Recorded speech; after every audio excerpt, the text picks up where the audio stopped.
Before we can start to make great looking prints, it's first really useful to define what we mean by a good print. You know, what separates a mediocre or an average print from a great captivating print. And so I think for that, it's really important to discuss aesthetics and aesthetically what we mean when we say, wow, that's a great print.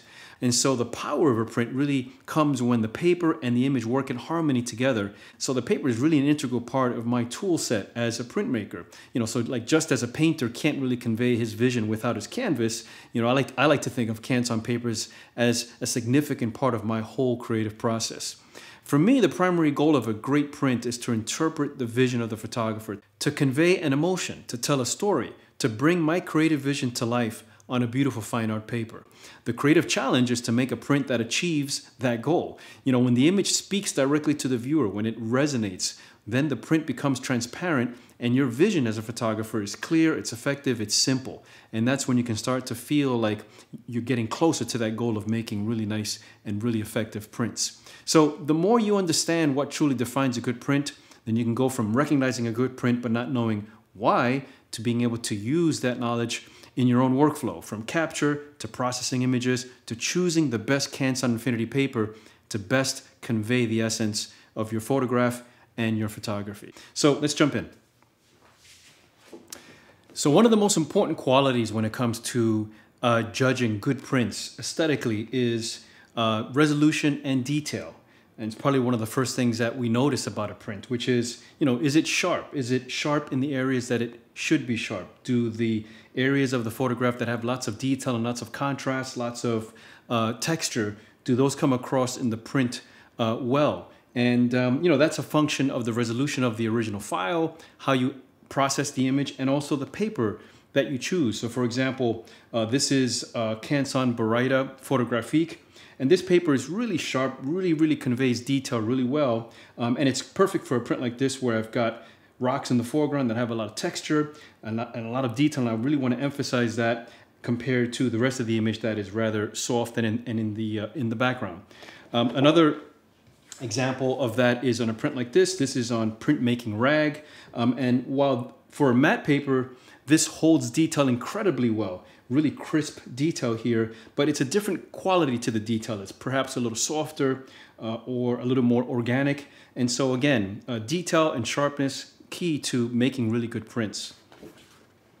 Another important consideration when sharpening your images is aesthetic sharpness. And that also goes into how good a print looks. And that's the idea that not all areas of an image need to be equally sharp. And so here you can see I have the bottom half of the image is sharpened. It's sharper because it has lots of detail, and the top is less sharp. And that really creates a sense of depth and perspective because, of course, areas that are sharp attract the eye first.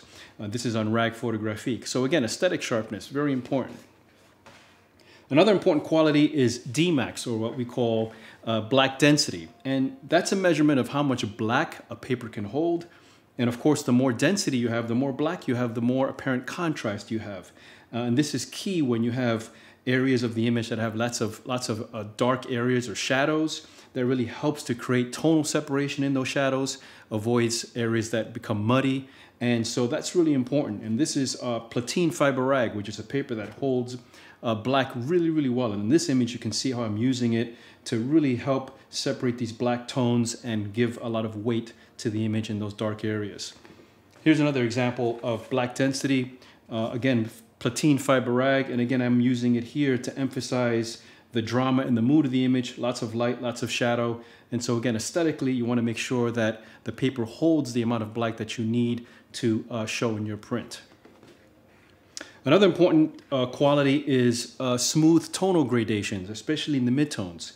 And that really allows the viewer to go smoothly from a dark area to a lighter area without anything that can kind of interrupt the viewer through your image. Another example of smooth tonal gradations is again here where I want the viewer to smoothly go from the darkest area to the lightest areas, and that's a good thing to look for when you're trying to really enhance the quality of your prints.